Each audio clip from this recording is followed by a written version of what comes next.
E aí, tudo bem? Bem-vindos a mais uma análise detalhada. Hoje a gente vai desvendar um verdadeiro hack biológico na fisiologia do exercício. Imagine o seguinte cenário: o simples fato de você levantar pesos incrivelmente leves, desencadeando um crescimento muscular absurdo.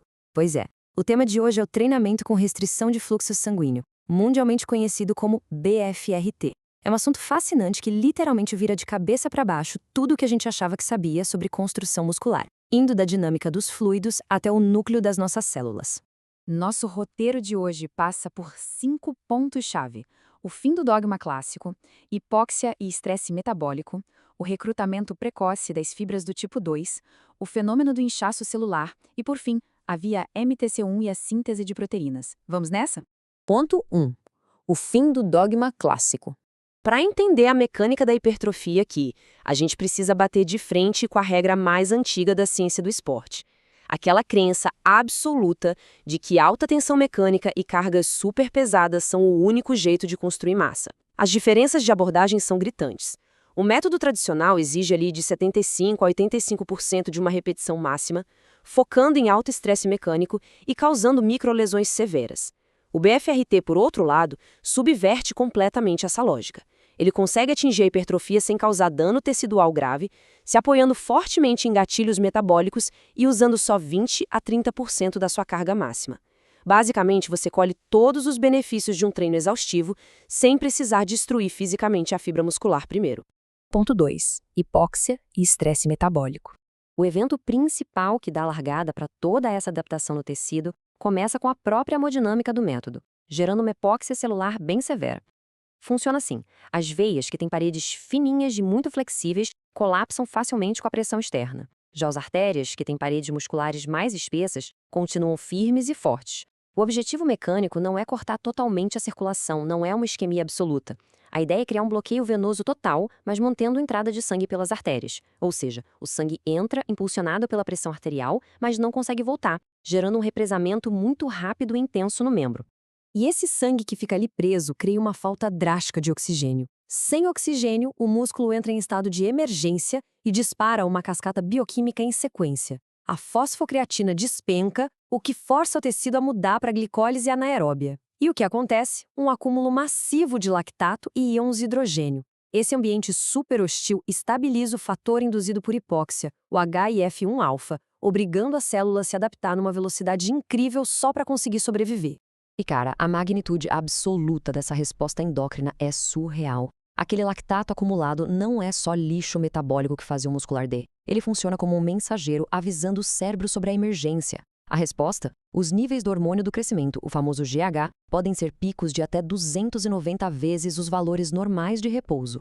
Só para colocar isso em perspectiva, um treino pesado tradicional eleva o GH em cerca de 100 vezes. O BFRT quase triplica essa resposta. É um ambiente anabólico simplesmente formidável. Ponto 3. Recrutamento precoce de fibras do tipo 2. Aquele ambiente mega ácido afeta o sistema nervoso de um jeito absurdo, bagunçando completamente a forma como o corpo recruta as unidades motoras. Pensa bem, uma carga de 20% do seu máximo é basicamente o esforço que você faz para segurar uma sacola de supermercado. Então, a gente esbarra no grande paradoxo da restrição de fluxo. Como é que cargas tão ridículas de leves conseguem ativar aquelas fibras musculares responsáveis pela força bruta e hipertrofia máxima?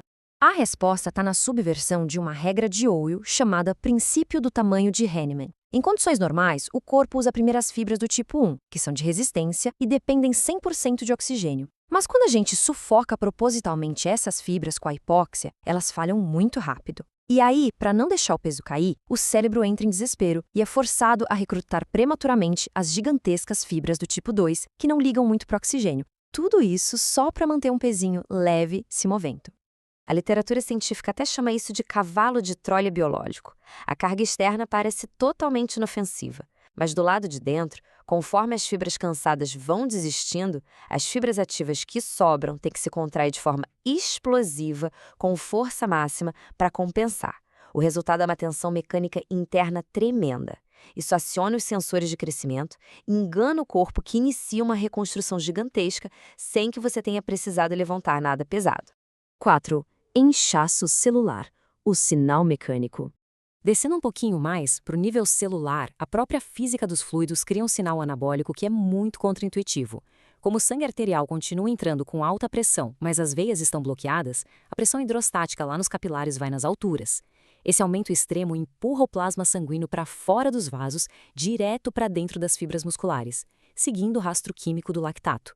O resultado, um inchaço celular dramático que acontece literalmente de dentro para fora. E é exatamente aí que a mágica da sobrevivência celular acontece. Esse acúmulo de plasma dilata e estica a membrana da célula ao extremo, e o músculo não acha que isso é só um inchaço bobo passageiro. Existem osmorreceptores e proteínas chamadas integrinas na membrana que detectam essa deformação como uma ameaça iminente. A célula pensa, opa, vou explodir. Para evitar estourar como um balão muito cheio, a célula ativa a mecanotransdução. Isso desliga qualquer degradação muscular e dispara uma síntese superagressiva de novas proteínas para reforçar a parede da célula. 5. mTOR-C1 e síntese de proteínas. Então, olha só o cenário. Tensão interna extrema, lactato acumulado até o teto e células inchando sob forte pressão física. São vários sinais de alerta independentes viajando de todos os lados e se agrupando. O disparo neural elevado, a força dos fluidos esticando a membrana, o estresse metabólico gritando por causa da falta de oxigênio e a liberação maciça de hormônios. Todos eles convergem e fluem para um único e poderoso gatilho de construção muscular. O destino final, onde toda essa informação chega, é a via mTOC1. Esse complexo funciona como o mestre de obras da nossa célula. Ele processa toda essa tempestade de sinais gerada pela restrição de fluxo e dá o comando principal, ativando a enzima P70S6K. Uma vez que essa enzima entra em ação, a máquina dos ribossomos é ligada na tomada e começa a traduzir o RNA mensageiro para fabricar novas proteínas musculares contráteis. E o mais louco é que essa síntese é tão forte que o processo anabólico pode durar até 24 horas depois de uma sessão de exercícios leves. E tem mais. Além de pisar fundo no acelerador da construção muscular, o corpo literalmente solta os freios de mão biológicos.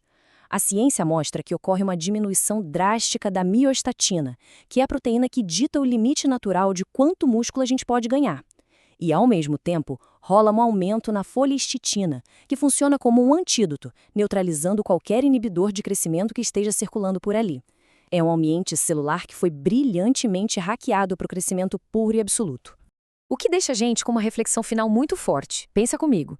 Se o simples fato de restringir temporariamente o fluxo venoso e mudar a dinâmica dos fluidos consegue enganar o DNA humano a ponto de sintetizar quantidades absurdas de músculo sem usar quase peso nenhum, os horizontes se abrem de um jeito inacreditável.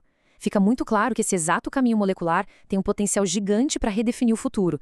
A gente está falando de abrir portas incríveis para a preservação muscular de idosos e revolucionar o jeito que a gente trata e reabilita lesões articulares graves.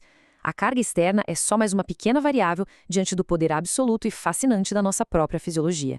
Até a próxima!